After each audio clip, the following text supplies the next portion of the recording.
Bom, o assunto do dia é petróleo, né? Porque com a situação no Oriente Médio, o petróleo voltou ali para Berlinda, né? É engraçado porque isso está acontecendo num ambiente em que o mundo todo trabalha pela descarbonização, pela redução do consumo de combustível fóssil. Mas eu já até falei aqui, até 2035, o consumo de petróleo vai crescer no mundo. E a produção também, né? A perspectiva é que a produção acompanhe esse crescimento do consumo. Isso não vai se inverter. Então o mercado de petróleo ainda vai ser, durante os próximos 15 anos, 20 anos talvez, uma baliza importante da economia mundial. O petróleo carece muito, isso ajuda a acelerar os programas de energia limpa, mas não o suficiente para a substituição total do consumo de combustível fóssil.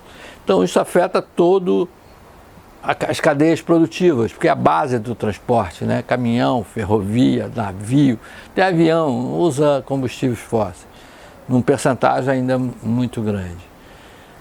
Mas se a gente trazer aqui para o Brasil, qual é a situação? O Brasil hoje tem uma situação confortável do ponto de vista da produção, né?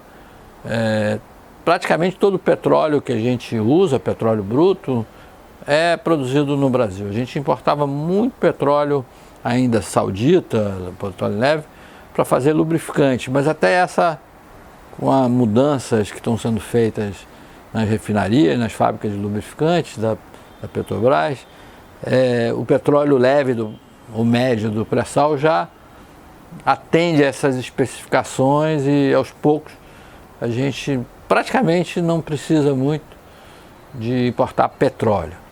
A gente precisa importar diesel, precisa importar gasolina, precisa importar nafta, ou seja, derivados de petróleo e gás natural também, já que a nossa produção só vai crescer no ano que vem. Mas é uma situação confortável do ponto de vista do abastecimento. A não ser no caso do diesel, que se por acaso houver uma interrupção no fornecimento de diesel, a economia brasileira iria parar, a gente não tem mais essa dependência da importação de combustíveis fósseis, né? Carvão ainda se importa, mas para metalurgia especialmente, para siderurgia, mas nós não temos grandes dependências, exceto fertilizantes, mas não é difícil comprar fertilizante no mundo. A gente pode pagar mais caro, mas não é difícil. Então, do ponto de vista da segurança energética, o Brasil está muito bem.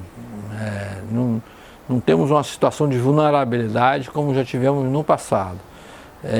A tendência é até aumentar a produção interna de diesel, estão feitos investimentos para isso, além do biodiesel, né, dos combustíveis de fontes renováveis, de fontes limpas.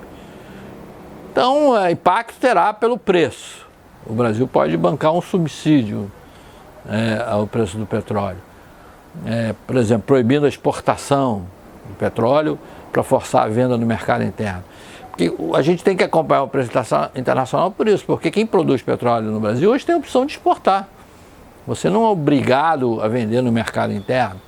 Você vai vender pelo melhor preço. É muito bom você vender aqui porque o custo de transporte é menor, você está produzindo no litoral do Rio de Janeiro e o mercado consumidor, o grande mercado consumidor, está muito próximo, São Paulo, Rio, Minas Gerais, Goiás, Mato Grosso do Sul, o sul do país também, mesmo a Amazônia, quer dizer, é muito mais próximo do que a China, para onde o Brasil exporta.